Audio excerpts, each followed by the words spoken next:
Oh my god, it's a big common. Ah! So back at New Air again. Today is going to be a good day. I can feel it. Last time I was here, you'll see from the footage, it was a bit too hot.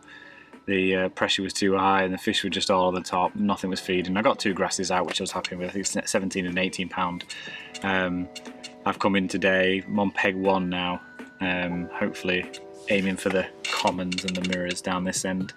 But nothing as much yet, but the guy who came in my peg, because he thought I wasn't here today or I wasn't fishing on this peg today, ended up having AWOL out and got a good one out this morning, so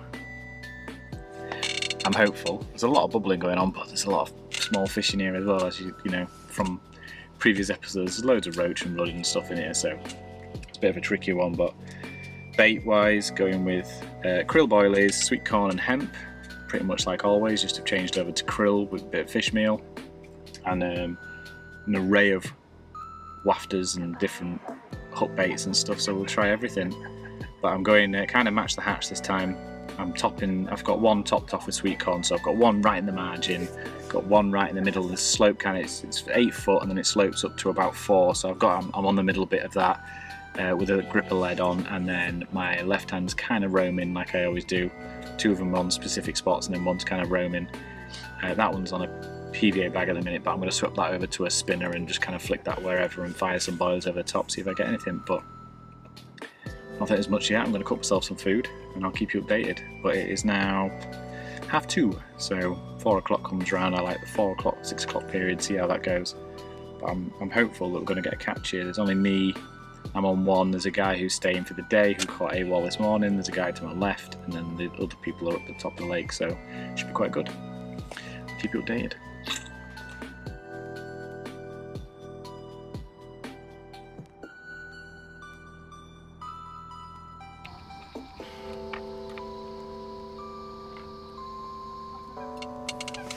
Oh yeah, I forgot to mention. How about that? 2 of my favourite YouTubers that I like to watch, bit of Carl and Alex, learn everything I know from them. Obviously you watch all the Corda ones, but I have myself set up on a Saturday waiting for them to upload a new thing, so I enjoy their videos. They're very well put together. I mean, obviously they're very good fishermen and they're very good at telling you how to fish, but as in when it comes to video content, they're brilliant in that. So if you haven't seen them, obviously you're not watching me if you haven't seen them, so but I'll put a link down below anyway. Carl and Alex, supporting them as much as I can with my pennies. It's good quality as well. It's got a little logo there. Yeah, nice and cool, man. Cool, man.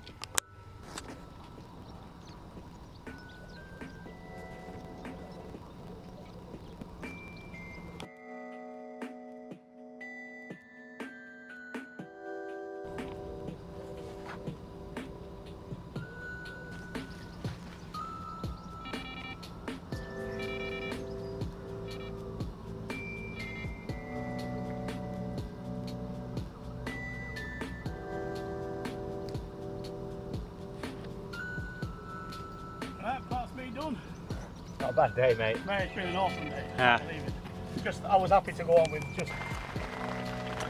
So, good morning, and well, goodish morning.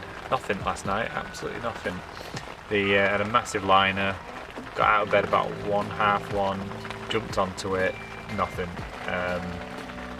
And then both of the 2 rods, one was out in the middle of the lake, one was in the margins that I've been baiting up all day yesterday. I'm going to let that rest today, just absolutely nothing off them 2, just the middle rod. So quickly swaps them over. Bite time is, got another 3 hours, kind of finishes at 10, so just see if anything comes of it. But yeah, I'm really disappointed. I mean, as you can hear, probably absolutely smashing it down today, so the weather's completely different. Wind's blowing down this end, fish follow the wind in this lake quite a lot.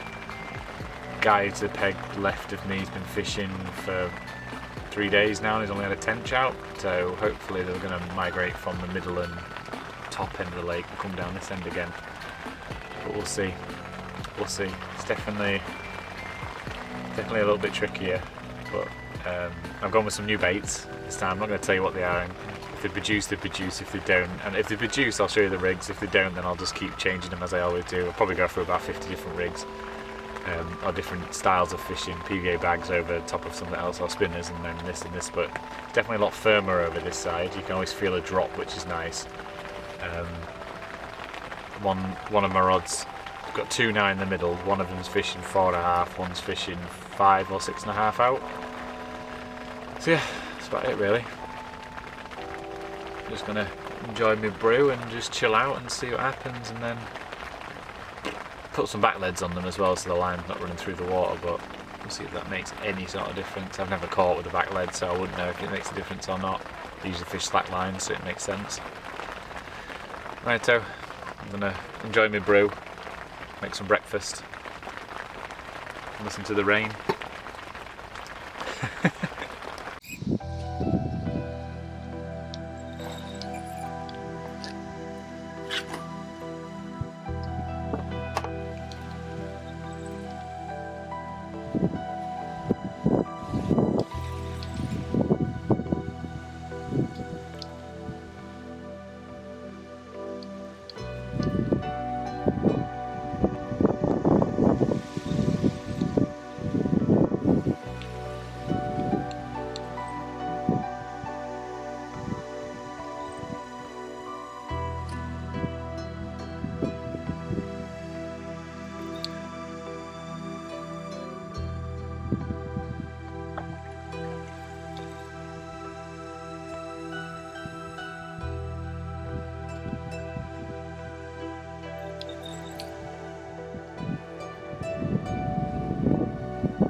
Mikey, Yeah? got a good one, mate. Could do with your hand.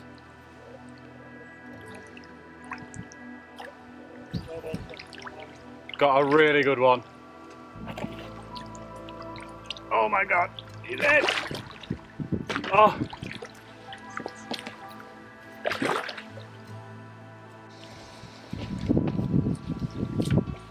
Oh my god, it's a big common. Ah! Ah! Finally! Oh.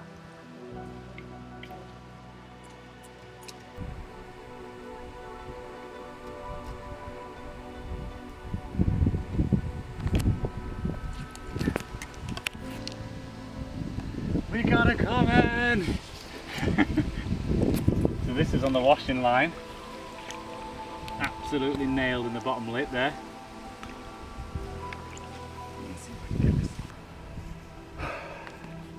Cool. I'm super happy. Super happy. Sun's out.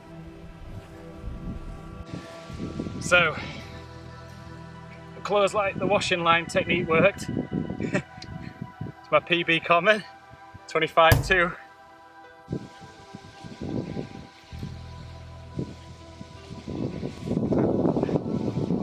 It's a heavy bugger. But yes, I'm very happy now. That's a day and a half trying to get this little one out, and yeah, it's got a big old head on him.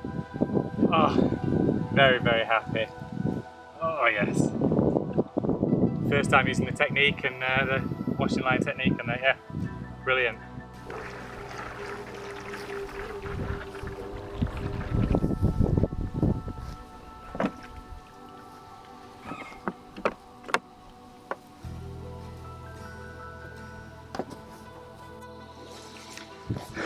So, for anybody who doesn't know how to do the washing line effect, or tactic, not really effect is it? Is this focusing on me? I'll have to do anyway, whatever's going on. So obviously you've seen my swim is all the way over there, and I want to kind of like fish without the line in the water. So what we do is you have a post, a bank stick in the ground, a bit of elastic around it, and all we're going to do with this elastic, let's see if I can show you.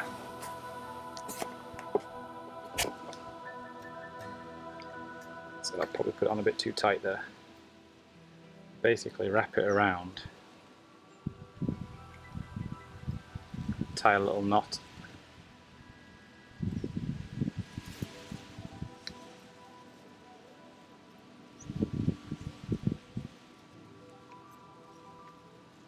So you've got a little knot, and then the principle is you're going to have probably about 2 or 3 foot of line. Zoom out again. You're going to have about 2 or 3 foot of line that you're going to put in the water, which I'm using my homemade bait spoon, which is not great, but you can just throw it in. Generally, first obviously have a little lead around and make sure that it's flat and it's a good space.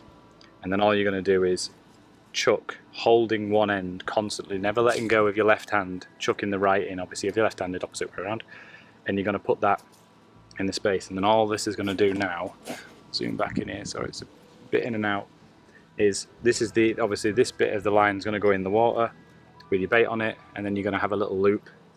If you hold the loop and put it through, you've got a nice little gripper there. And then just to finish that off, I get a leaf and I fold it over maybe 2 or 3 times, so it's quite tight, and then I put that through the line and I just pull down on it, and then what happens is now you've got a little stop. And what happened before, sorry, the battery ran out there, let's go get another battery. So basically what we'll do is, what will happen is you've got your line that's going to your rod, which is completely taut, really as tight as possibly you can, and then you've got your line that's going in the water. As soon as the fish gets it, this has come out and it's free to run. Then you should get a drop back on your alarms. Mine was kind of like, and you could hear the brrr, and then it was like, and that's because there's a lot of line going back in the water that the fish is obviously traipsing. So you've got like, I wasn't too sure whether to strike or not, but in these occasions kind of strike, same like a zig rig, because there's so much line up in the water next to your lead, you need to strike straight away. So I'm going to set this rod back up again. I don't want to faff around with the video while I'm doing that, and then yeah, I'll crack on. Well, hope you enjoyed that little tutorial. I'm putting this video together finally, and I realised I haven't done the rigs that I've been using, and a lot of my previous videos I haven't been doing that either, and I like to see that. It's one of the things that I like to see, even if it's the same rig that they always use. I just like to see it. It's always like that sort of confirmation, see if if they're using a different hook pattern, or if they're using a different bait, or just whatever. So this is the one that I caught it on, which is I think it's called a German rig. It's a size 8 curve shank, with just a little ring swivel on it there. The pop-up, it was a wafter at the time, which is a krill, and then probably about 5 to 6 inches of coated braid with a anti-tangle sleeve on the end. And that was put on with a heavy lead because I was in the margins and I was just baiting it out on very solid ground. So as soon as I basically got a bite, I wanted to know indication wise, because of the washing line technique, you have a lot of line that falls into the water, so your connection's a little bit slower than you would have if you was, say, fishing tight line. Even a slack line, you would still have a faster indication. So that's the rig. I hope that helps. Back, updates. So I've had nothing since that big common and a tench. Mikey's done really well though. I'll put up some pictures. He had 3 commons and one of them was £20 9 ounces, I think. So it's new PB. 2 PBs hit today, so yeah, very happy with that. Rods are out. I've basically kept that one where I caught the 25-pounder. Again, like, I'm probably not going to catch there again, but I've had it there all day. I had a little couple of knocks on her, so see if I get out from there. And there are the 2 of us in the middle of the lake. It's pouring down with rain. The weather's been weird. It's been sunny, it's been raining, and it's been sunny, it's raining, so I'm leaving it as is. I think I'm going to leave the video in there unless I catch something else. For now anyway, I'm just going to leave it there. I just want to chill tonight. I was faffing around a lot last night and smashed my back up, so I'm just going to put a movie on, chill out, and hope the rods flick off. See how it goes. Cheerio people, cheerio.